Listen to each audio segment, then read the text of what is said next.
37 ኦርቶዶክሳውያን ተገለዋል። ይህ የሆነው ግንቦት 23 2018 ዓመተ ምህረት ነው። እስከ ትላንትናው ግንቦት 24 ድረስ 234 የኦርቶዶክሳውያን ቤት ተቃጥለዋል። አሁንም ድረስ የኦርቶዶክሳውያን መከራቸው እንደጨመረ ነው። ትልቅ ግጭት ተነስቷል። በዚህ መሃል ኦርቶዶክሳውያን እየሞቱ ነው። ይህም እየሆነ ያለው በምርጫው ምክንያት ነው። እንደምታዩት ነው። በጣም የሚያሳዝን ነው። እንግዲህ አርሲ ላይ እየተፈጸመ ያለው ግድያ ከ23 ጀምሮ ምርጫ ሊደረግ ዋዜማው ላይ ተበበሉ በዋዜማው ላይ ግንቦት 24 ምርጫ ነው። በ23 ከፍተኛ እልቂት ፈጽመዋል። ከ37 ሰዎች በላይ እንደሞቱ እየተነገረ ያለው 200 አካባቢ ከዛም በላይ የሆኑ ቤቶች ተቃጥለዋል። ህዝቡ በከፍተኛ ቀውስ ላይ ይገኛል። በጣም የሚያሳዝነው ምንድነው መጨረሻው ምንድነው የሚለው እኔ ያሳስብ። አንዳንድ ጊዜ እንደዚህ አይነት ነገሮችን ትንሽ ማህበረሰባዊ የሆነ ትችቶችን ማቅረብ ያስፈልጋል ብዬ አስባለሁ። በተለይ ፖለቲካው ማህበረሰብ የሃይማኖቱ እዛ ውስጥም ያለው ሊቃል ኦኬ ማን ነው ጭፍጨፋውን ያመጣው ማለት ሁሉ ጊዜ ሰዎች ይሞታሉ። መንግስት የሚባል አሁን እኮ በምርጫ መጣው አለ ተመርጫለሁ አለ። ስለዚህ የመንግስት ሚና እዚህ ጉለሌና አንጦጦ ላይ ችግኝ እየተከለ ይህንን ማስመረቅ አይደለም። ዜጋው በሰላም ወጥቶ በሰላም የሚገባበት ሁኔታ መፍጠር ነው። ስለዚህ አርሲ አካባቢ ምናልባትም አዳነች ያደገችበት ቦታ እሷ እዚህ አዲስ አበባ ላይ በሰላም እየኖረች ልጆቿን እያሳደገች አርሲ ያለው የማህበረሰብ ክፍል ምንም ይሁን ምንም በሀገሩ ላይ የፈለገውን ነገር ማድረግ ማምለክ መብቱ ነው። የሚጨፈጨፉበት ምክንያት የሚገደሉበት ምክንያት ኮዙ ወንጀል ነው፣ ሽብርተኝነት ነው። ይሄንን እንግዲህ መንግስት የሚባል ቡድን ጥበቃ የሚያደርግለት ነው። ከሚጨፈጨፉት ጋር አብሮ የሚቆም ሳይሆን ራሱ የሂደቱ አካል የሆነ ስልታዊ የሆነ አጥቂ። ስለዚህ ይሄ ቡድን ነው ስልጣን ላይ ያለው። እያንዳንዱ ሰው መገንዘብ ያለበት ይሄ ቡድን ነው ስንል በማስረጃ። ስለዚህ ይሄ ቡድን ሀገር መምራት አልቻለም። በየአካባቢው ቀውስ ነው ያለው፣ በየአካባቢው ግድያ ነው ያለው፣ እገታ ነው ያለው፣ ሰው መንቀሳቀስ አልቻለም። ይሄን ማስቆም የሚችለው ማን ነው ነው ጥያቄ። ማስቆም የሚችለው በመጀመሪያ እኔ መንግስት ነኝ ብሎ የታጠቀው ኃይል፣ እኔ መንግስት ነኝ ብሎ በጉልበት በምርጫ መጥቻለሁ የሚለው ኃይል የመንግስት ባህሪውን የሚያሳየው የዜጋውን ሰላም በመጠበቅ ነው። ኦህዴድ ግን ግጭት ፈጣሪ ነው፣ ራሱ የሂደቱ አካል ነው፣ የወንጀሉ ተባባሪ። ሰሞኑን እንደውም እንደሰማሁት ከሆነ በተለይ በዚህ አሊዶሮ እዚህ ገብረ ጉራቻ የታገቱ ሰዎች ገንዘብ ይዘው ቤተሰቦች መጥተዋል። በስንት ልመና እዛ አካባቢ ገብረ ጉራቻ ያለ አንድ ፖሊስ መምሪያ ዋና ኃላፊውን አናግረው እሱ ቢሮ ውስጥ አስገብቷቸው ስልክ ደውሎ ላጋቾቹ ድርሻዬን እኔ ከዚህ ቀንሼ ልውሰድ ሌላውን እልክላቸዋለሁ ብሎ መናገሩን እዛው አካባቢው ምናልባት ቋንቋውን የሚችሉ ሰዎች ይህንን ታዝበው መግለጻቸው በተለያየ መልኩ እየተሰማ ነው። ስለዚህ አገዛዝ ውስጥ ያለ ኃይል ራሱ እነዛ አጋቾቹ ደግሞ እንትኖች ናቸው፣ በጣም በሚገርም ሁኔታ ኬላ ጠባቂዎች ናቸው፣ የኦህዴድ ሚሊሻ ናቸው። ስለዚህ ሰውን በማገት ገንዘብ በመቀበል እንደዚህ አይነት የውንብድና ተግባር ውስጥ የሚገባ ቡድን መንግስት ተብሎ ሊጠራ ይችላል። አርሲ ላይ በየቀኑ ሰው ሲሞት፣ በየጊዜው ሰው ሲሞት መንግስት አለ እኮ በኢትዮጵያ ውስጥ ይባላል። ስለዚህ ይሄንን ጥበቃ ማድረግ ያለበት ኃላፊነት ያለበት የታጠቀው ኃይል ራሱ ወንጀለኛ ከሆነ የሃይማኖቱ ሊቃን፣ የሃይማኖት አባቶች፣ ምዕመናኑ በዚህ ጉዳይ ላይ ጥበቃ ማድረግ አለበት ማለት ነው። የራሱን ጥበቃ ማድረግ አለበት። የመጀመሪያው ጥበቃ ግን አትግደሉን ብሎ መቆጣት ነው። ሁሉም ተሰባስቦ በየአካባቢው ላይ አትግደሉን የሚል ቁጣ ያስፈልጋል። አባቶች ከፊት ሆኖ ሰማዕት ነው የሚሆኑት። አትግደሉን በቃል። ወጣቱ በተመሳሳይ ልሂቃኑ ሃይማኖት ውስጥ ያሉ ሰዎች አስተምሮትም እኮ ሲሰጡ እኮ ከዚህ ጋር በተያያዘ ማስተማር የግድ ያስፈልጋል። ሁሉ ጊዜ እየተገደል ቀኝን ለሚመታ ግራህን ስጥ እየተባለ መቀመጥ እኮ ትክክልም አይደለም። ስለዚህ በየቀኑ ጭፍጨፋ ነው በየቀኑ። ይሄ ታርጌት ግን ሆን ተብሎ የሚደረግ ሆን ተብሎ በእቅድ የሚሰራ እና በዚህ ጉዳይ ላይ እኔ ትንሽ በተወሰነ መልኩ እንደው አንዳንድ ጊዜ ትችትም ያስፈልጋል እኮ ቤተሰብ አርሲ ሰው ያህል ነገር ሞቶ ያውም ሰፊው የኦርቶዶክስ ልጆች በየጊዜው የተጎጂውን ቁጥር እየጠቀስን 37 47 57 200 የቁጥር ዜና መስራትና መብቱን በክንዱ ማስከበር ያልቻለ የአርሰናል አልቃሽ ሳስበው በጣም ያሳፍራል። ምን ያክል የከሸፈ ማህበረሰብ እንደተፈጠረ ማሳያ ነው። አትነሳም ወይ ይላል። መነሳት ያስፈልጋል። የምንነሳው አትግደሉን፣ በገዛ ሀገራችን አታፈናቅለን፣ በገዛ ሀገራችን ላይ እረፍት አትንሳን ብሎ መጠየቅ የሰውነት ተግባር።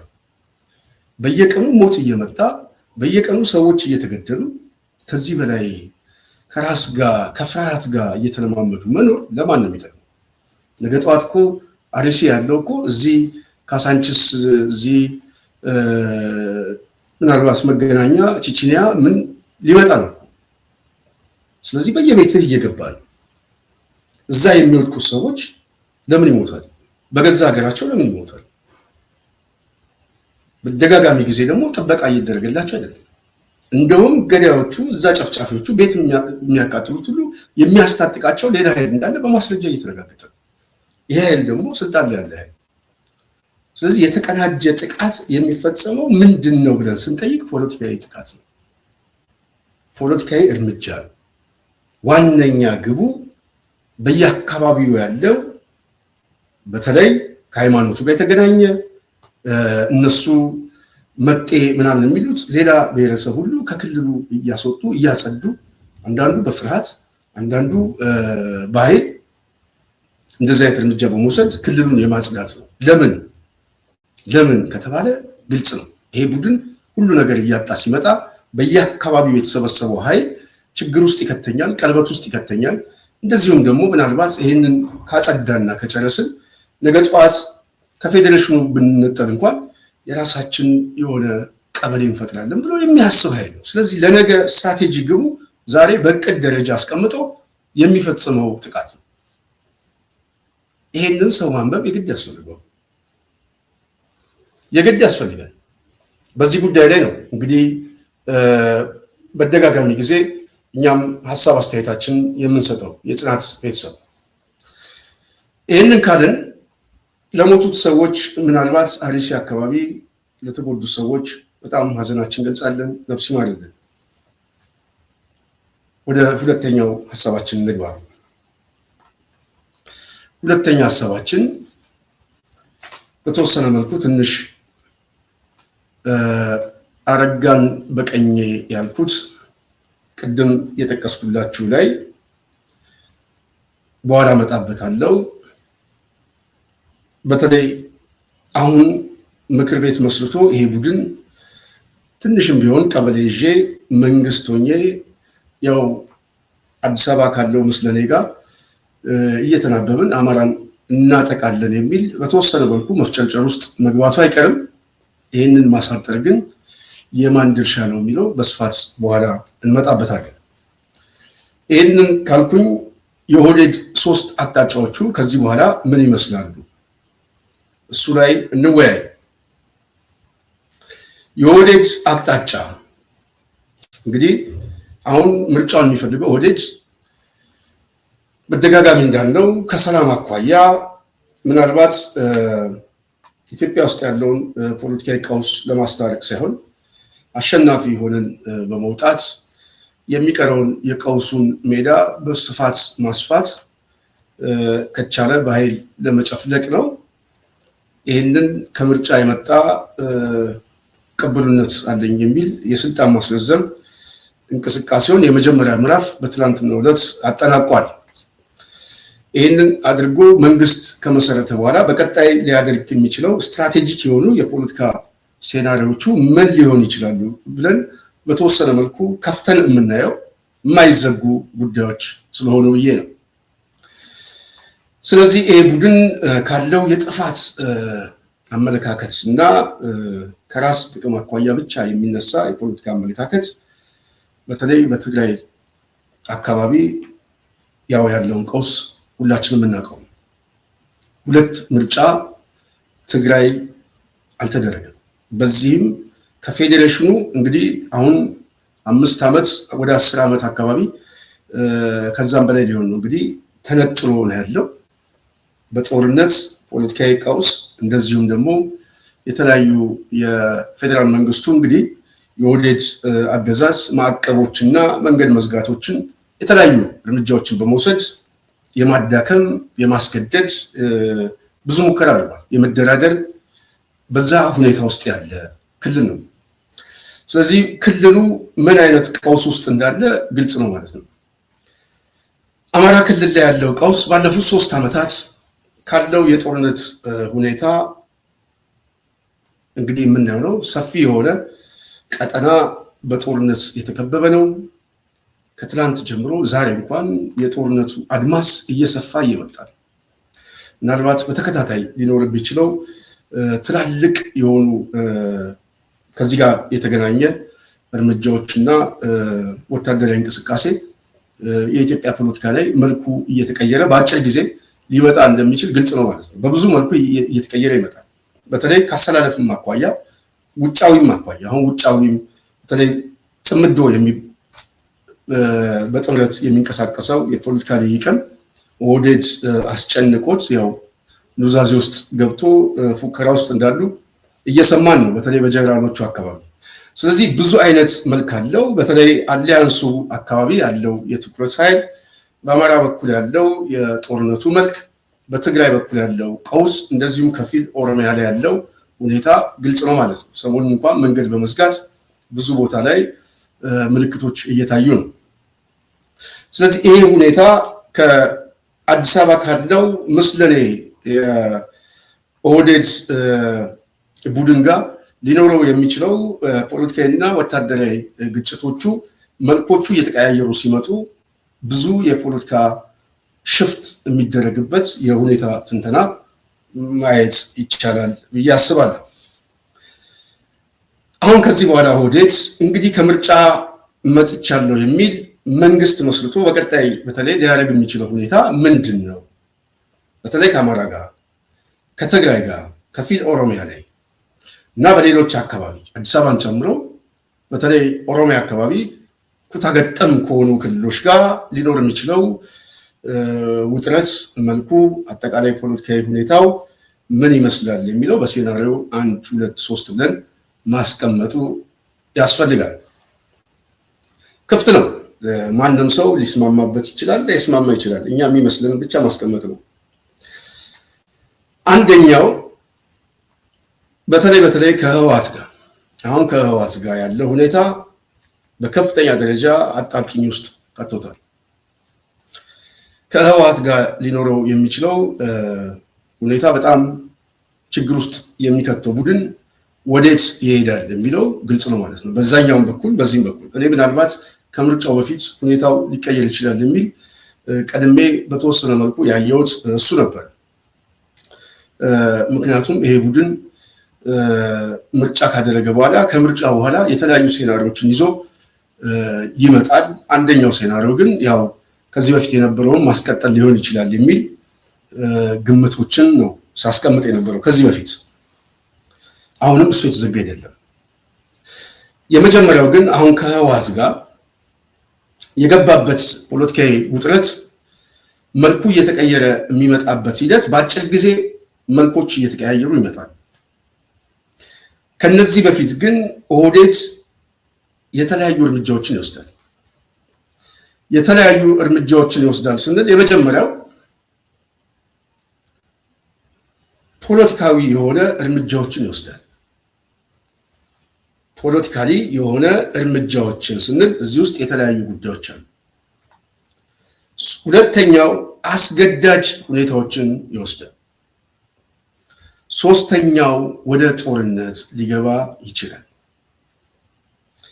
የመጀመሪያው ፖለቲካዊ የሆኑ ሁኔታዎቹ ምናልባት ኦህዴድ አሁን ህወሓት ከፌዴሬሽኑ መነጠል ብቻ ሳይሆን ዲፋክቶ ሆኖ ምናልባት ከፍተኛ የሆነ በኢትዮጵያ ላይ ቀውስም ሊያመጣ የሚችል ተገላይ አድርጎ አቁሞት ነው ያለው። ይሄ ሁኔታ ነገ ጠዋት መልኩ እየተቀየረ ሊመጣ እንደሚችል ግልጽ ነው ማለት ነው። ስለዚህ የመጀመሪያው ሁኔታ ይሄ ቡድን ወደ ጦርነት ይገባል ወይ?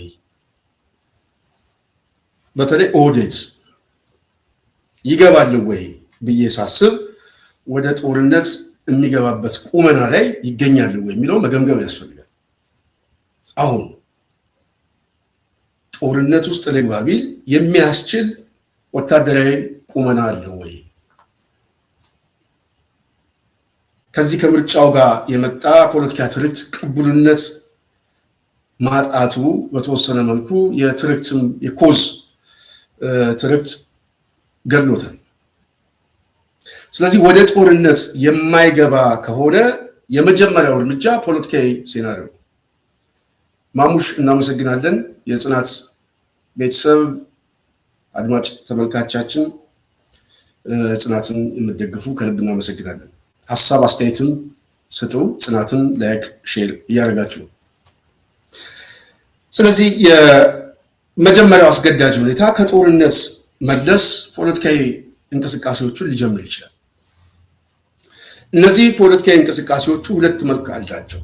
አንደኛ ከውስጥ ካለው መዳከምና በዙሪያው ካሉ የተለያዩ አክተሮች ጋር ከፍተኛ ከበባ ውስጥ ስለገባ ፖለቲካዊ ኮዞቹም እየሞቱ ስለሆነ በህዝብ ውስጥም የተተፋ አመለካከት በጣም እየሰፋ እንደ ጠላት እየታየ ያለ ቡድን አብዛኛውን ህዝብ የፖለቲካ ትርክት ፈጥሮ ከዚህ በኋላ ሊያሰባስብ የሚችለው ሊያዋጋ የሚችለው ምናምን የለም። በሰራዊት ውስጥም ከፍተኛ መንቀባጠቦች ስላሉ፣ ስለዚህ ይሄ ቡድን ከጦርነት መለስ ራሱን የጎበዝ አለቃ ያደረገበት ደሴት ላይ ተቀምጦ ፖለቲካዊ ሁኔታዎችን ይሞክራል። አንዱ በተለይ ከህወሓት ጋር አሁን ፌደራል መንግስቱ ኦህዴድ መንግስት የሚለውን እንቶ ያው የአፍ ወለምታ ነው የጽናት ቤተሰብ ኦህዴድ በዋናነት ምርጫ ቦርድ ከዚህ በፊት ህወሓትን የከለከለው ከፍቃድ አኳያ ፖለቲካዊ መንቀሳቀሻው ምናምን ከልክየዋለሁ የሚለው በተግባር ግን መፈጸም ያልቻለው በሚገርም ሁኔታ ግን ህወሓት ምርጫውን እንኳን አላስነካም ብሎ ዘግቶ ተቀምጧል። በነገራችን ላይ የፖለቲካ ተቃርኖ የፖለቲካ አመለካከት እሱን ወደ ጎን እንተው፣ የማየው የይሆናል ሴናሪዮ ነው። ህወሓት ግን በአካባቢው ላይ ያለው መቀመጫ ላይ ምርጫ አላስነካም ብሎ የሄደበት መንገድ ኦህዴድ በዜሮ አስቀምጦታል። ጦርነቱን እንኳን ስንገመግመው ከ2012 ጀምሮ ወደዚህ ስንገመግመው በፖለቲካ ትርክትና በወታደራዊ እንቅስቃሴ ምናልባት የአብይ አገዛዝ በተወሰነ መልኩ ወታደራዊ ኪሳራ እና መዳከም አድርሼበታለሁ ቢልም ፖለቲካሊ ግን አሸንፎታል። ምክንያቱም የመጀመሪያ 2012 ላይ የነበረው ምርጫ ተመርጫለሁ ብሎ ያው የመጣው አስተዳደር ነው አሁን የመጣው ድጋሚ። ስለዚህ የጦርነቱ ኮዝ መነሻ የነበረው መጥቷል 2018። ይሄው ኃይል ደግሞ 2018 ላይ ያለው ምርጫ ዘግቶታል። ከዚህም በፊት ዘግቶት ነበር። ስለዚህ ሁኔታውን ስንመልሰው 2018 ላይ አሁንም ምርጫ አታደርግም ብሎ ዘግቶ ነው ያስቀመጠው። ፖለቲካሊ አሸንፎታል። እሱ ብቻ አይደለም፣ ያ ካቢኔም መጥቶ ራሱን ቢያንስ ክልሉን ይዞ የፖለቲካ እንቅስቃሴ እያደረገ ነው። እንደውም ከአገር አቀፍም ውጪ ያው የውጭ ግንኙነት የማድረግ እንቅስቃሴውን ሁሉ አስፍቶታል። ነገ ጠዋት ምንድነው የሚለው ከባድ ነው። ከኦህዴድ ፍላጎትና በታኝ አመለካከት ግን ህወሓት በዚህ ደረጃ የሚሄድበትን ሁኔታ አይፈልገውም ብሎ መገመት አይቻልም። እሱም በኋላ እናየዋለን። ስለዚህ የህወሓትን እንቅስቃሴ ለማዳከም ኦህዴድ የመጀመሪያ እንቅስቃሴው ምናልባት በጣም ባጭር ጊዜ አሁን ራሱን የጎበዝ አለቃ ነኝ የሚል የካቢኔ የመንግስት ምስረታ ካቋቋመ በኋላ የፖለቲካ ድርድር ውስጥ ነው የሚገባው። የፖለቲካ ድርድር ውስጥ ነው የሚገባው፣ ጦርነት ውስጥ አይገባም። የፖለቲካ ድርድር ውስጥ መግባት የሚፈልገው ከሁለት ዋነኛ ምክንያቶች ነው። አንዱ ካለው ውስጣዊ መዳከም አኳያ፣ ሁለተኛው ከውጫዊ ኃይሎች ጋር ትብብር የሚል አሊያንስ እየተፈጠረ እየመጣ ነው። ይሄ ትብብር ደግሞ ፖለቲካዊ ጉልበት እያገኘ እየመጣ ነው። እንዴት ለሚለው ከኦህዴድ አጠቃላይ ከምርጫው፣ ከአፈናው፣ ከአምባገነንነቱና አገር ቤት ውስጥ ካለው ከፍተኛ የሆነ ዘረፈጂ የሆነ ቀውስ ምንም ይምጣ ምንም ብቻ ከዚህ ቡድን ልገላገል የሚለው የፖለቲካ ማህበረሰብ በጣም እየሰፋ ስለሆነ የሁኔታ ትንተና ሌላ የፖለቲካ ፍልስፍና ውስጥ የሚገባ የፖለቲካ ልሂቃን የለም። ከዚህ ቡድን ልገላገል የሚል ነው አሁን የሚኖረው። ቢያንስ እማልሞትበት የሚጠብቀኝ ስርዓት ብቻ ልይ ነው የሚለው። አሁን አርሲ ላይ የሚገደሉት ሰዎች ሄደ ብትጠይቀው የሚጠብቀኝ መንግስት ብቻ ይሁን ነው የሚለው እንጂ እሱ የፖለቲካ ሬዲዮት ዓለም እሱ የሚያሳስበው የማህበረሰብ ክፍል በጣም እየተፈጠረ ነው። ስለዚህ ይሄ አሊያንሱ የፖለቲካ ጉልበት እያገኘ ሲመጣ ከዚህ አስተሳሰብ የሚቀዳ ወታደራዊ ብልጫም ስለሚወስድበት ከበባው አሁን ካለው ቀውስ በላይ አደገኛ ሆኖ ይመጣበታል። ስለዚህ የመጀመሪያ ፖለቲካዊ ድርድሩ አንድም ይሄንን ኃይል በአስተሳሰብ በሴራ ማፍረስ ይፈልጋል። ሁለተኛ ወታደራዊ አቅሙ እየዳከመ ስለሆነ የአቅም ዝግጅት እስኪያገኝ ድረስ እና የመጀመሪያውን በኋላ መጣላቸዋለሁ የሚፈልገውን ኃይል አዳክሞ እስኪጨርስ ድረስ ውስጡ አድብቶ ሊበላው ጊዜ የሚጠብቅ ይመስለኛል። ስለዚህ ፖለቲካዊ ድርድሩ ከዚህ ሁለት ምክንያት ሲነሳ አንዱ ከብልጽግና ጋር አብረን በመዋሃድ ፖለቲካዊ ክፍል የፖለቲካ ስልጣን ክፍል እናድርግ የሚል ድርድር ሊመጣ ይችላል። እንዴት ነው እሱ የሚፈጸመው የሚለው ግን ምርጫ አድርጉ ነው። ምርጫ አድርጉና አብረን የፖለቲካ እንትን ውስጥ እንግባ፣ የፌዴሬሽኑ አካል ሁኑ፣ የፖለቲካ ክፍል ላይ የስልጣን ክፍል እናድርግ የሚል አንዱ መደራደሪያ ይዞ ይመጣል። ሁለተኛው ግን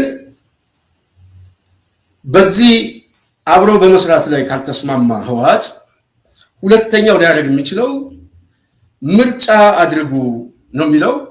በተለይ ጌታቸው እነዛ ጻድቃ ምናምን ያሉበት እነሱ የሚወዳደሩ እናንተም ተወዳደሩ፣ ፍቃዱንም ይመለስ። ስለዚህ የፌደራሉ አካል ሆናችሁ ወይም ደግሞ ክልሉን ይዛችሁ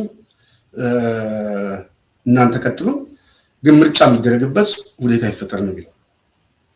ስለዚህ ምርጫ ማድረግ የሚጠቅመው ልክ አዲስ አበባ ላይ ውጤቱ እንደገለበጠ ሁሉ ምርጫ በማድረግም ህወሓት ተሸንፏል የሚል የፖለቲካ ሴራም ሊሰራበት ይችላል። ሌላም የሚታሰብ ብዙ ነገር ይኖራል። በተለይ እነ ጻድቃን እነ ጌታቸው በዛ ሂደት ውስጥም ሳቦታጅ አድርጎ ሊስባቸው የሚፈልጋቸው ኃይሎችን ሊያሳካበት ይችላል። ሁለተኛው ግን ቅድም ያልኳችሁ አሊያንስ የሚለው እሱንም በአስተሳሰብ እና በጥምረቱ ለማፍረስ ስለሚፈልግ ፖለቲካዊ ሳቦታጁ አንዱ ከድርድር የሚመጣ ፍላጎት ነው። ስለዚህ ወደ ጦርነት አይገባም፣ ወደ ፖለቲካዊ ድርድር ግን ይገባል። ይህንን ማየት ያስፈልጋል ብዬ አስባለሁ። ይሳካል አይሳካም እሱ አይደለም የኔ ጥያቄ፣ ሊሆን ይችላል የሚል የሴናሪዮ ትንተና ነው። ሴናሪዮ አንድ ይሄ ነው። በዚህ ሂደት ውስጥ ከህወሓት ጥቅም አኳያ ምን ሊሆን ይችላል የሚለው በእነሱ ቦታ የሚታይ እንጂ እኛ ነው። በእነሱ ቦታ የተለያዩ እርምጃዎች ሊወስዱ ይችላል። ከፖለቲካ ጥቅማቸው አኳያ፣ አሁን ካለው የኃይል አሰላለፍ አኳያ፣ ካገዛዙ መዳከም አኳያ ደጅ ለመጽናት ሲመጣ ምን ይመልሱለታል፣ ምን አይነት የፖለቲካ ሴናሪዮ ይከተላሉ የሚለው ነገ የምናየው ነው። ይሄኛው ከብልጽግና አኳያ ግን የመጀመሪያ ፍላጎቱ ወደዚህ መግባት ይመስለኛል። ሁለተኛው አስገዳጅ ሁኔታ መፍጠር ነው። አስገዳጅ ሁኔታ ስንል የአብይ አገዛዝ ያው ከዚህ በፊት እንደሚያደርገው መንገዱንም እህሉንም መድኃኒቱንም አየሩንም በመዝጋት አስገዳጅ ሁኔታ ውስጥ በመክተት በተለይ ማህበረሰባዊ ቀውስ ሲፈጠር ራሱ አጌንስት ህወሓት ላይ የሚነሳ ህዝብ እንዲፈጠር ማድረግ ነው። ወይም ደግሞ የውክልና ጦርነት ማስጀመር ነው። በተለይ ስቦ ካመጣቸው ምንጣፍ ጎታቶች አካባቢ ጋር ሆኖ ይህንን ማድረግ ነው። እሱ ምናልባት ወደኋላ የሚያስበው ይመስለኛል። እሱም ቢጀመር የጦርነቱ መልክ ስለሚሰፋ፣ ስለዚህ የሚያደርገው አስገዳጅ ሁኔታ ያው የተለመደውን ክልከላ በማድረግ ህዝቡን በማስጨነቅ በዋናነት ህዝቡ በህወሓት ላይ ይነሳል የሚል የቆየ ስልቶችን መጠቀም ነው። እሱ ይሰራል አይሰራም ወደፊት የምናየው ነው። እነሱ ግን የሚሉት ግን በአሰላለፍ አሁን መልኩ እየተቀየረ መጥቷል። ትላንት የጦርነቱ ኃይሎች የነበሩ በአንጻራዊነት ኦህዴድ ብልጽግና አብይ አህመድ ሲጠቀምባቸው የነበሩ ኃይሎችም አሁን ፊታቸውን አዙረው እንደውም ፍጥጫ ውስጥ ገብቶ የብዙ ኃይሎች የፖለቲካ ውጥረት ሜዳውን አመቻችቶ ዛሬ ብቻውን የቀረ ቡድን ሆኗል። ስለዚህ ህወሓት ደግሞ በአንጻራዊነት ብዙ አሊያንሶች ብዙ አሰላለፎችን እየፈጠረ ስለሆነ ከአዲስ አበባ የሚያጣውን ከሌላ አካባቢ ላይ በተወሰነ መልኩ ነፍስ ውጪ ነፍስ ግቢ በሚባልበት ሰዓት ላይ ትንሽ የእፎይታ ጊዜ የሚያገኝበት እድል ሊፈጠር ይችላል፣ እንደ በፊቱ አይደለም። ስለዚህ አስገዳጅ ሁኔታውም ይሰራል አይሰራም የሚለው ወደፊት የሚታይ ነው፣ ግን ወደዛ መግባቱ የማይቀር ጉዳይ። ሶስተኛው ግን የማይዘጋው ወደ ጦርነት መግባት ነው። ወደ ጦርነት ለመግባት ግን ጊዜ ያደባል ብያቸዋለሁ። አድብቶ ነው እንጂ አሁን ባለው ቁመና አይመጣም። አሁን ባለው ቀውስ አይመጣም። አሁን በብዙ ኃይሎች ተወጥሮ ነው ያለው። በዚህ ሰዓት እንኳን አማራ ክልል ላይ ከ200 በላይ ትላንትና በተለይ ቀጠናዎች ላይ ውጊያ ነበር። ብዙ የዞን ከተሞች ፋኖቹ እየተቆጣጠሩ እየመጡ ብዙ ቀበሌዎችን ነፃ እያወጡ።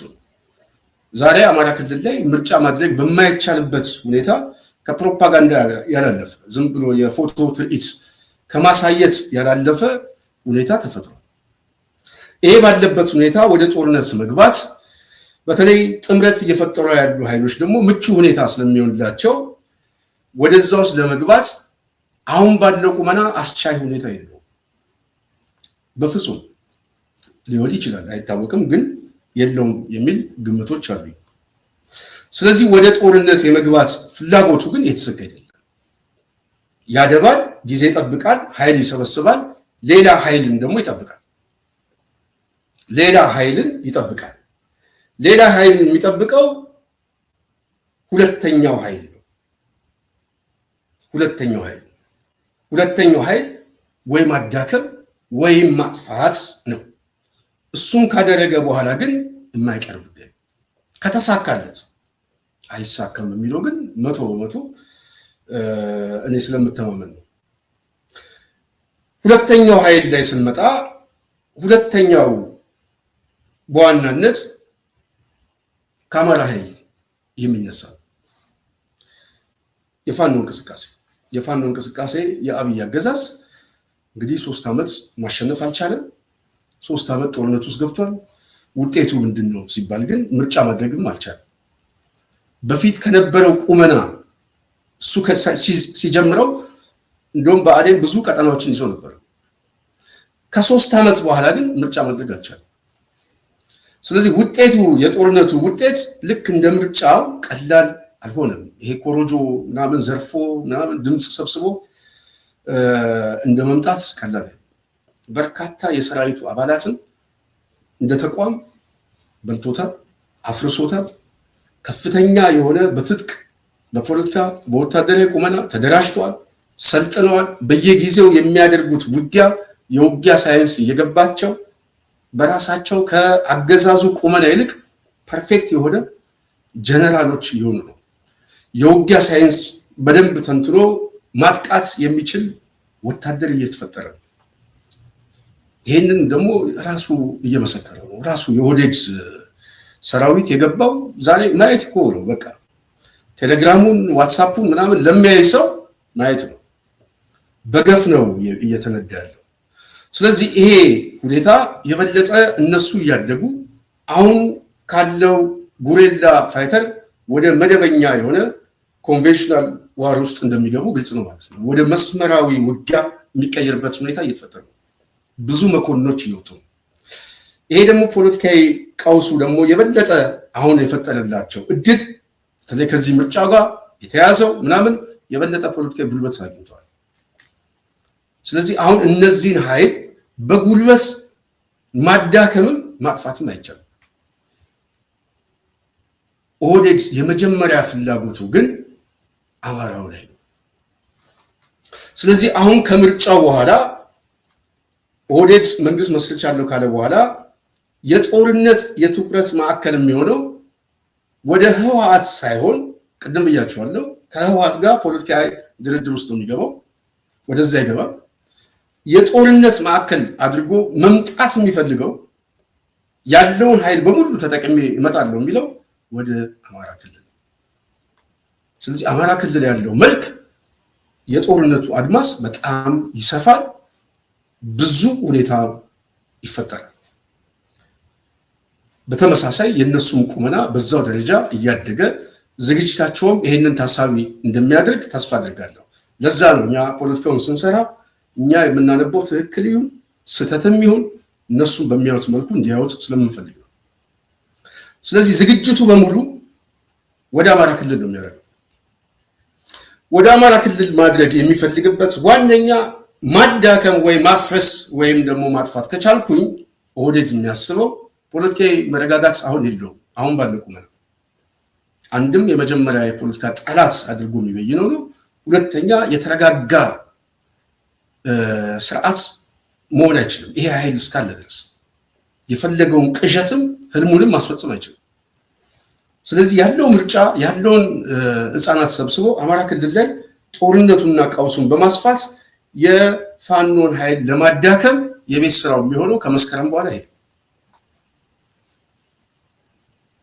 ይሄንን ማድረግ ከቻልኩኝ በኋላ ግን ነው የሚለው ማዳከም ከቻልኩ በኋላ አድብቶ እስከዛ ድረስ ፖለቲካዊ የሆነ እርምጃ ነው ከህወሓት ጋር የሚገባው ማለት ነው። እሱ ካልተቻለ ደግሞ ወደ አስገዳጅ ሁኔታ ነው የሚገባው። የጦርነቱ መልክ ያለው አማራ ክልል ላይ አድብቶ ግን ነገ ጠዋት ይመጣበታል። ስለዚህ ጊዜ የሚፈልገው ይሄኛውን ኃይል አዳክሜ እመለሳለሁ ብሎ ስለሚያስብ እስከዛ ድረስ እነሱ የፎይታ ጊዜ ይሰጣል። እሱ ሌላ ጉዳይ የራሳቸውን ሴናሪዮ ይሰራል። የመጀመሪያው እርምጃው ግን ይሄንን አቀዝቅዞ ይሄኛውን እመታለሁ የሚል እንቅስቃሴ እንደሚጀምር እርግጠኛ መሆን ይቻላል። ሴናሪዮ አንድ ነው ይሄኛው። ከዚህ መለስ ግን ቢሳካለት ኦህዴድ ቢሳካለት አማራ ክልሉን ያፈርሰዋል፣ ፖለቲካሊ ያፈርሰዋል፣ አዳዲስ ክልሎችን ያወልዳል። ቢያንስ 4 ክልሎችን አዋልዶ ኦህዴድ አማራውን የፖለቲካሊም የማዳከሙና የመግደል ስራውን ወደ መጨረስ መሄድ ነው የሚፈልገው። ይሄንን የማድረግ እንቅስቃሴ ነው። ይሄንን ለማድረግ ግን የመጀመሪያው ሁኔታ አሁን ያለው አገዛዝ ፖለቲካሊ ቅቡልነትም ስላጣ መዋቅራዊ ፍርሰትም እየገጠመው ስለሆነ ብዙ አክተሮችም እየከበቡት ስለሆነ በአማራው በኩል ያለውን በጦርነት አስቀጥለዋለሁ ብሎ ሲያስብ በህወሓት በኩል ያለው ግን በድርድር በፖለቲካ ሰጥቶ መቀበል ባስገዳጅ ሁኔታ ጊዜ አድብቼ እጠብቃለሁ የሚል ስሌት ይይዝ ይችላል። ይሄ ነው። በዚህ ላይ መስማማት አለመስማማት ይቻላል። ይሄንን የሚያደርገው ኦህዴድ ቅድም ብያችኋለሁ፣ አንድም የተረጋጋ ስርዓት የተረጋጋ የመንግስት መዋቅር አሁን የለውም። ተዋክቦ ነው ያለው፣ እየተንጠባጠበ ነው ያለው፣ ውስጣዊ ችግርም እየገጠመው ነው። አሁን ደግሞ ማህበረሰባዊ የሆነ ፖለቲካዊ መገለል እየሰፋ ስለሚመጣ አደጋ ውስጥ ነኝ ብሎ ሲያስብ የመጀመሪያው ቅዠቱ ከአዲስ አበባ 70 ኪሎ ሜትር 60 ኪሎ ሜትር ላይ ያለው የነጻነት ታጋዩ የፋኖ እንቅስቃሴ ነው። ስለዚህ በጣም ነው ቢፈራው፣ በጣም ስጋቱ እሱ ነው። በዛ ደረጃ ከገመገሙት የፋኖች እንቅስቃሴ በተለይ የመጀመሪያ ስትራቴጂ እንቅስቃሴ ሊያደርጉ የሚችሉት ምንድነው ብዬ ደግሞ አስቀምጣለሁ። ምን ሊሆን ይችላል?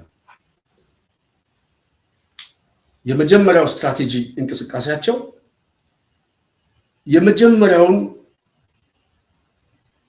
ስትራቴጂ ግቦችን አስቀምጠው ወደ አዳዲስ ሁኔታ እንደሚገቡ ግልጽ ቢሆንም እኔ የማየው ግን ባህር ዳር ላይ የተቀመጠው ካቢኔውን ማፍረስ የመጀመሪያው ስትራቴጂ ሊሆን ይገባል ብዬ አስባለሁ። ክልሉን የመቆጣጠር የአጭር ጊዜ እቅድ አድርጎ መያዝ የግድ ያስፈልጋል። በሱ ምክንያት ስለሆነ ጦርነቱ የሚሰፋው። ስለዚህ ክልሉን ለመቆጣጠር የአጭር ጊዜ እቅዳቸው በብዙ ቦታዎች ላይ ምናልባት ትናንት የሰማነው የሚገርም 200 አካባቢ ውጊያዎች ነበሩ። 200 አካባቢ በብዙ አካባቢ ላይ ይሄ አይነት ሁኔታ ምናልባት መልኩ እየተቀየረ ስለሚመጣ ባህር ዳር ላይ ያለው አማራ ክልል ያለው ካድሬ በሙሉ በእርግጠኝነት ጥገኝነት ለመጠየቅ ከአቅሙ በላይ የሆነ ስደት ውስጥ ነው የሚገባው። ክልሉን እየጣለ የሚፈረጠጥ ነው። ምናልባት በአጭር ጊዜ ይቆጣጠሩታል ብዬ አስባለሁ። ፖለቲካሊ ግንዛቤያቸው አሁን ደግሞ በተለይ ልዩ ኃይሉ ምናምን እዛ አካባቢ ያለው በደንብ እየገባው የመጣ ይመስለኛል። የህዝቡ ትክክለኛ ፍላጎት ከምርጫ በኋላ ተገልጧል። ስለዚህ የፖለቲካ ግቡን ሲገመግሙት በተለይ የነጻነት ታጋዩን ማዳከም፣ በብአዴን በኩል መጥቶ ማዳከም፣ የመጨረሻ ግቡ ሜዳውን ለኦህዴድ መስጠት ነው። ሜዳውን ለኦህዴድ መስጠት አማራ ክልሉን ማፍረስ ነው። የመጨረሻ ግቡ ክልሉን ያፈርሷል። ክልሉን ሲያፈርሰው የዳከመ አማራ ይፈጠራል። የዳከመ አማራ ሲፈጠር ኦህዴድ ኬሚሴ ድረስ ወሎ ድረስ ይገባባል። የፈለገውን ስትራቴጂ ግቦችን ነገ ጠዋት ለማመቻቸት ቆርጦ ይወስድ የሚጠቀልለው ብዙ ነገር ስላለ፣ ስለዚህ ይሄንን ዩኒቲ ማፍረስ ነው የመጀመሪያ ስራ። እሱን ለማድረግ ግን ወታደራዊ ድል ማምጣት አለበት። ይሄንን ለማድረግ የግድ የታጠቀውን ኃይል ፋኖን ማዳከም ወይ ማፍረስ አለብኝ ብሎ ስለሚያስብ እንቅስቃሴው፣ የጦርነቱ መልክ፣ አጠቃላይ ሁኔታው እዛ አካባቢ ላይ ከዚህ በኋላ እየጨመረ ይመጣል በኦህዴድ። ይህንን በጣም ማሳጠር የሚችሉት ግን የነጻነት ታጋዮች ናቸው። እሱም በአጭር ጊዜ ክልሉን መቆጣጠር። ክልሉን በአጭር ጊዜ ለመቆጣጠር ፖለቲካዊ፣ ወታደራዊ ስራ በስፋት መስራት የነሱ የቤት ስራ ነው ማለት ነው። የመሆን እድሉ ግን ሰፊ ነው። የመሆን እድሉ ሰፊ ነው። ሶስተኛው ኦህዴድ እየተዳከመ ሲመጣ ቅድም ብያችኋለሁ፣ በተለይ የተለያዩ አክተሮች እየመጡበት ነው። ፖለቲካዊ ቀውሱ መልኩ እየተቀየረ ነው። የህወሓት ሁኔታ ጊዜ ጠብቆ አድብቶ መብላት ነው የሚፈልገው። እነሱም ደግሞ የሚዘጋጁ ዝግጅት ይኖራል። ይሄ ሁኔታ በጣም ቅርቃር ውስጥ እየከተተው ሲመጣ ኦህዴድ ሊወስድ የሚችለው ጎን ለጎን 2-3 እርምጃዎች አሉ። ከጦርነቱ ውጪ ነው። አንደኛው አዲስ አበባ ላይ አሁን የቤት ስራ ያልጨረሱት አለ፣ ጠቅላይ የሆነ የቤት ስራ። ስለዚህ አዲስ አበባ ላይ ያለውን ጠቅላይነት በፍጥነት ለመጨረስ በርካታ ቦታዎችን እየነቀሉ የማስወጣት እንቅስቃሴውን በጣም ያፈጥኑታል። እጅግ በጣም ነው የሚፈጥነው። እኛ ባለ መረጃ ከዚህ በፊት እንዳልነው 4 ክፍለ ከተማዎች ይፈርሳሉ፣ ሙሉ ለሙሉ ያጸዷቸዋል። ስለዚህ አዲስ አበባ ውስጥ ያለው ኃይል ራሱ ከዳር የሚመጣው ኃይል አጋዥ የሆነ ኃይል ነው ብሎ ስለሚያስቡ በውስጥ ያለውን የፖለቲካ ልሂቃን መበተን ነው የሚፈልጉት። እሱም መበተን ማለት ውስጥ የተሰባሰበውን የነጻነት ታጋዩን ሰራዊት መበተን አድርጎ ነው የሚያው። ስለዚህ በፍጥነት አዲስ አበባን በማፍረስ በሱ የፖለቲካ ቅርጽ ከበባ ለማምጣት ጎን ለጎን ኦህዴድ ከፍተኛ የቤት ስራ ይሰራል። በዚህ መካከል ላይ ብዙ ሰው ይፈናቀላል፣ ብዙ ሰው ያለቅሳል፣ ብዙ ሰው ምናልባት በብስጭት ራሱን እያጠፋም ሊመጣ ይችላል። ይህንን በስፋት አስቀምጠናል። ከዚህ ለመውጣት የሚቻለው ካለበት ቀውስ መዳን የሚችለው ሲያምጽ ብቻ ነው። እምቢ ሲል እምቢ የሚል ትውልድ ይፈጠራል የሚል እኛ ተስፋችን አልሞተም። ይፈጠራል፣ እሱ ሂደት ነው፣ የማይቀር ጉዳይ ነው። ግን በዘገየ ቁጥር ግን የመቀደም እድሉ በጣም ሰፊ ነው። ስለዚህ መዘግየት ሳይሆን ነገሮችን የሚያስብ ልሂቃን፣ ይህንን የሚያስብ ወጣት፣ ነገን የሚያስብ ወጣት አደጋውን ሲገመግመው ወደዛ እርምጃ ሊገባ ይችላል ብዬ አስባለሁ። ምልክቶች አሉ ብዬ ስለማምን በዝምታ ውስጥ አሁን በሚታይ ጸጥታ የጸጥታ ጩኸት አንድ ጉዳይ ነው። ጩኸቱን ወደ አደባባይ ማምጣት ግን የመፍትሄው አካል ነው። ይህንን ሳያደርግ ልሂቃኑ ግን ኦህዴድ እየቀደመው ከመጣ ካለበት ወታደራዊ ፍጥጫና ተሸናፊነት ምናልባት በአዲስ አበባ ቅርብ ርቀት ላይ ያለው ኃይል እኮ ሲጠጋ ሲገባ የሚቀበለው ምንጣፍ አንጥፎ የሚቀበለው የመሀል ሀገሩ ህዝብ ነው። እሱ ግልጽ ነው። ያንን ምንጣፍ አንጥፎ የሚቀበለውና አጋዥ ነው የሚለውን ኃይል መንቀል ነው፣ ማፍረስ ነው የሚፈልገው። ስለዚህ ኦህዴድ ብዙ ቦታ ላይ ቀውስ ይፈጥራል። አዲስ አበባ የመጀመሪያው። ሁለተኛው ግን በተለይ አሁን ኦሮሚያ ላይ ካያችሁ፣ በተለይ አርሲ ላይ ቅድም ብያችኋለሁ፣ ፖለቲካዊ ሞቲቭ አለው ስንል ግቦቹ ናቸው የሚታየው። ሰሞተ ምናምን ሰሞተ ስንለው እሱ ግቡን እያሳካ ነው። ሰው የሞተው ለኛ ነው። ለኦህዴድ ግን ሀገር ምስረታ። ይህንን ሰው ማንበብ ያስፈልጋል። ስለዚህ የኦህዴድ ፕላን በተለይ አሁን ክልሎች ላይ ያለውን ውጥረት የበለጠ በጉልበትና በኃይል የመጠቅለል እንቅስቃሴውን ጎን ለጎን ያስኬደዋል። በተለይ ሲዳማ፣ ሶማሊያ አካባቢ ያለ ኩታ ገጠም የሆኑ እዚህ ማዕከላዊ ኢትዮጵያ አካባቢ፣ ጉራጌ አካባቢ ያሉ እንደዚህ ኩታ ገጠም አካባቢ የሚባሉ እነሱን የመጠቅለል የቤት ስራውን ለመስራት ከዚህ ጋር የተያያዘ ቀውስ የሚያነሳ ቡድን ስለሆነ ይሄንን ሰዓት የሚጠቀመው ከአዲስ አበባው ጎን ለጎን ኦሮሚያ ላይ ያለ ኩታ ገጠም አዋሳኝ አካባቢዎች ላይ የቀውሱ አካል እየሰፋ ይመጣል። አሁን ሲዳማ ላይ ሰሞኑን የሰማነው አይነት ቀውስ በዚህ በጉጂ በሲዳማ ድንበር አካባቢ። ስለዚህ ይሄንን ኦህዴድ ጎን ለጎን እየሰራ ነው። ይሄ የሚመጣው ግን ፖለቲካሊ ወታደራዊ ድል እየቀናው አይደለም። የበለጠ አሁን ደግሞ እየተሸነፈ ሲመጣ ከሽንፈቱ በኋላ ሊፈጠር የሚችለው አደጋ ስለሚገባው ከአደጋው እድንበታለሁ የሚለው አንዱ የመፍትሄ አቅጣጫ ቅድም እንዳልኳችሁ ከክልሎች ጋር ኩታ ገጠም ከሆኑ ኃይሎች ጋር ወደ ግጭት ውስጥ እየገባ አካባቢውን ማስፋት ነው፣ የግዛት ቀጠናውን ማስፋት ነው። በሌላ በኩል አዲስ አበባ ላይ ያለው መልክ በፍጥነት መቀየር ነው። መጤዎች የሚላቸውን አደጋ ናቸው የሚለውን የማህበረሰብ ክፍል በማሰር በማገት ከከተማውም እንዳይወጣ እንዳይገባም በማድረግ ዘግቶ ማስቀመጥ ነው። ወደዛ ሁኔታ ውስጥ እየገባ ነው። ስለዚህ በየቀኑ የምንሰማው የተሸናፊነት ዜና ነው። በየቀኑ የምንሰማው ኦህዴድ ተመታ፣ ተዳከመ፣ አዲስ አበባ እንደዚህ ሆነ ስንል የመዳከሙ ማሳያ ነው፣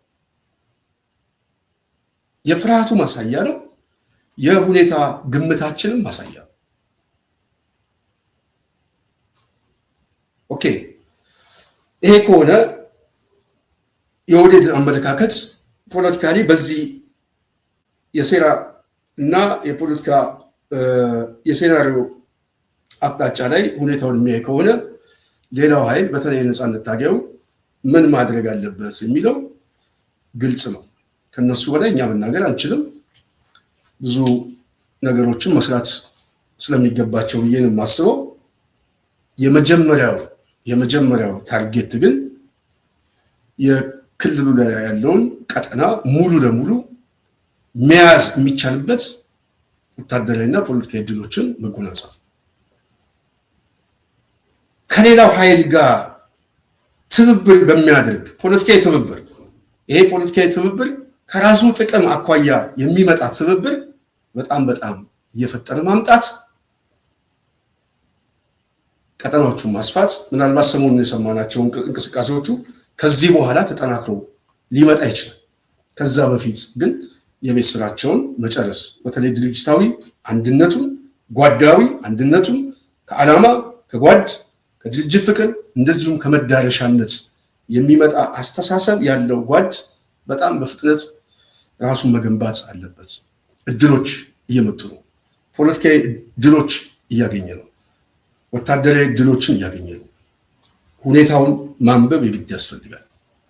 ስለዚህ ይሄ የውስጥ የድርጅት አሰላለፍን የበለጠ ቁመናውን ማሳደግ፣ እድሎቻችሁን መጠቀም፣ ቀጠናውን ማስፋት፣ ትብብሮችን አሊያንሶችን ማስፋት፣ ፖለቲካዊ እድሎችን በጣም ማጦዝ፣ ወታደራዊ እድሎችን ቀጠናዎችን እያሰፉ ማምጣት ይሄ የአጭር ጊዜ ድሎቻቸው ይመስለኛል። በዚህ መካከል ላይ በኦህዴድና በነፃነት ታገለው እንደዚሁም ከህወሓት ሁኔታ የኢትዮጵያ ፖለቲካ በከፍተኛ ደረጃ ያሰላለፍ የሁኔታ ትንተና ምናልባትም አሁን ካለው ሁኔታ መልኩ የተለወጠ አዳዲስ ነገሮች እንሰማለን ብዬ ተስፋ አደርጋለሁ ብቻ ሳይሆን እናየዋለን ብዬ በእርግጠኝነት መተማመን ይችላል። ብዙ ጊዜ ጽናት ሚዲያ የምታነሳቸው ሊሆን ይችላል ብለን የምናስባቸው ሰዎች እንደው የፖለቲካ ግምቶቻችን እየተፈጸሙ እያየናቸው የሚሳኳሉ ማይሳኳሉ፣ ግን አብዛኛው ግን ይገርመኛል መሬት ላይ አየዋለሁ።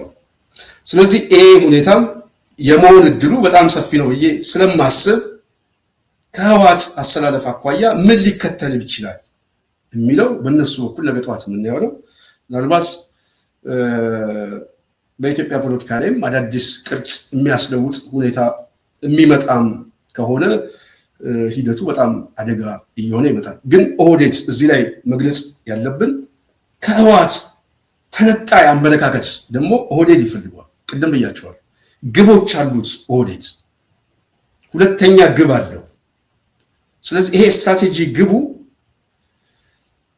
ሌላውን መግፋት የሚፈልገው ከሜዳው ማስወጣት የሚፈልግበት አንዱ ምክንያት ከዚህ በፊት አዳነች አቤቤ ያለችው እኮ ጥሩ ማሳያ ከፈለጉ መገንጠል ይችላሉ፣ የጻፉት ህገ መንግስት አለ ያለችው ጥሩ ማሳያ።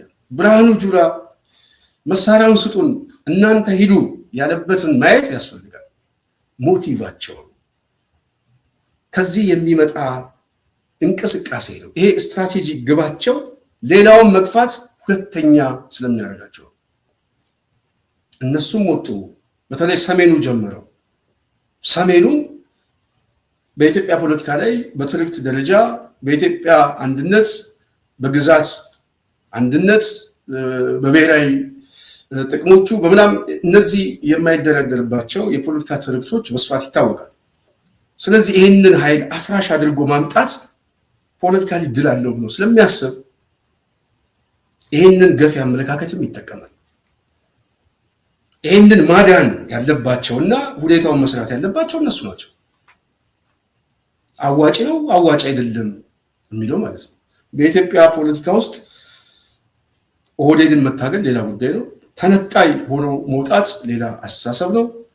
አሁን ያለውን ፖለቲካ የተቃርኖ እያሰፉ ከመምጣት እና እየዳከመ የመጣውን ኦህዴድ በስጋትና በፍርሃት ተቋሚውን ምናምን አንዳንዱ በዝምታ አንዳንዱ በስጋት እሱን ከመደገፍ ከማጠናከር ውጭ ትርፍ የለው። አንዳንድ ሊቃና አደባባይ ላይ እየመጡ የሚናገሩት ምናምን ከዚህ በፊት ተናገራለሁ። አንዳንዱ የሚናገረው ነገን ራሱ ተስፋ ሳይሆን ስጋት በሆነ ፖለቲካዊ ትርክት ያቀርባል። አውቆ ይሁን ሳያውቅ አላውቅም። እንደዚህ አይነት ትርክቶቹ በራሳቸው ይጎዳቸዋል።